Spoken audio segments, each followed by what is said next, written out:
ওরকম প্রিয় শিক্ষার্থী বন্ধুরা, কি অবস্থা? আইসিটি নিয়ে সবাই টেনশন আছে। তোমাদের পাবেল ভাই আসছে তোমাদের সাথে, কোনো টেনশন নাই।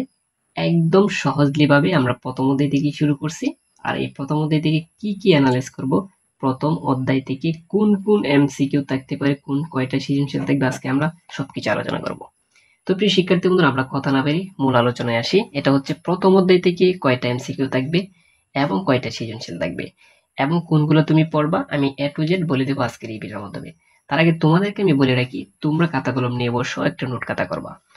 এটা দেখো 2019 সাল। 2019 সালে এই অধ্যায় থেকে এমসিকিউ আসছে ঢাকা বোর্ডে দুইটা। কয়টা? দুইটা। তারপর দেখো রাজশাহী বোর্ডে 1 2 3 4 5টা আসছে। তারপর 1 2 3, দিনাজপুর বোর্ডে 3টা, কুমিল্লা বোর্ডে 1 2 3, চট্টগ্রাম বোর্ডে 1 2 3, সিলেট বোর্ডে 1 2 3 4 5 এবং যশোর বোর্ডে 1 2 3 4 এবং বরিশাল বোর্ডে 1 2 3 4 5। তার মানে প্রত্যেকটা বোর্ডেই 4 থেকে 5টা কমপক্ষে আসছে এই প্রথম অধ্যায় থেকে। তাহলে চিন্তা করো প্রথম অধ্যায়টা কতটুকু গুরুত্বপূর্ণ। তারপর আমরা আরেকটু অ্যানালাইজ করি। দেখো এটা আসছে 18 সালে কয়টা আসছে এবং 2017 সালে আসছে কয়টা, 16 সালে কয়টা আসছে। চিন্তা করছো? এভাবে তুমি একটু দেখো, স্ক্রিনশট নিয়ে নাও প্রয়োজনে। এই যেগুলো আসছে এখন এই বছর 2024 সালে কয়টা আসতে পারে, এইটার খবর আমি তোমাকে দেব। তো এখন আমরা মূল আলোচনায় আছি, স্যার এই বছর কয়টা আসবে। আমি বলে রাখি, তোমাদের অধ্যায় কিন্তু টোটাল 6টা, কিন্তু করোনার কারণে সংক্ষিপ্ত সিলেবাসে পরীক্ষা তোমাদের এখন কিন্তু 5টা, অর্থাৎ পঞ্চম পর্যন্ত। হ্যাঁ, 5টা না, পূর্বে কিন্তু 6টা ছিল। এখন প্রিয় শিক্ষার্থী বন্ধুরা, এই যে 6টার মধ্যে তোমাদের এই 5টার মধ্যে এমসিকিউ কিন্তু 25টা করবে। এখন 4টা অধ্যায় তুমি নিজে নিজে হিসাব করো, 5টা অধ্যায় যদি 5টা 5টা করে কয়টা হবে, 25টা হয়ে যাবে।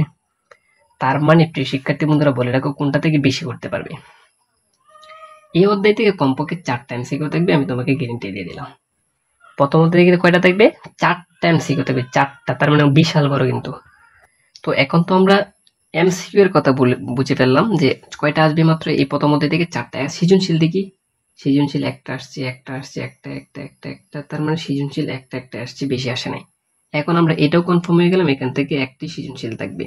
তার মানে প্রথম অধ্যায় থেকে কি করবে, একটি সৃজনশীল এবং 5টা বা 4টা এমসিকিউ, 4টা এমসিকিউ আমরা শিখে ফেললাম।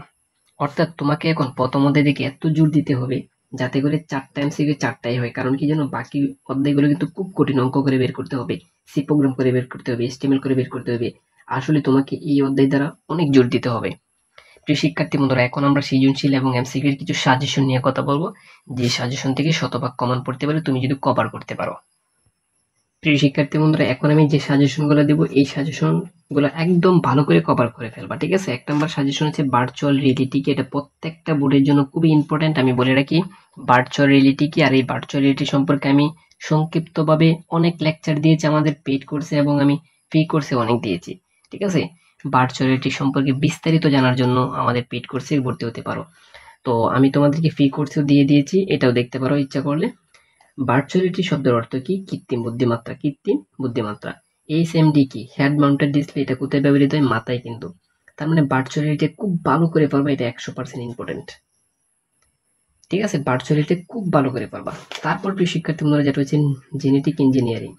Genetic engineering. তো জেনেটিক ইঞ্জিনিয়ারিং কি? জেনেটিক ইঞ্জিনিয়ারিং এর মাধ্যমে পরিবর্তন করা হয় ডিএনএ, অর্থাৎ ডিএনএ পরিবর্তন করার কৌশলকে জেনেটিক ইঞ্জিনিয়ারিং বলে।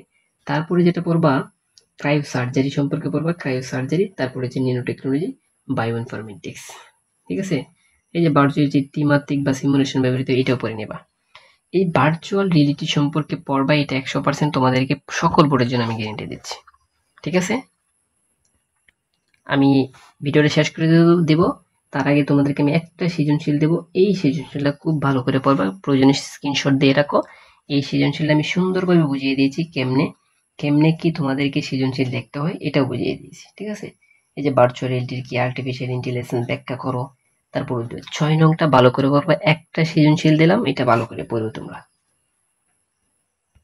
তো প্রিয় শিক্ষার্থী বন্ধুরা, দেখা হবে তোমাদের সাথে অন্য কোনো একটা ভিডিওতে।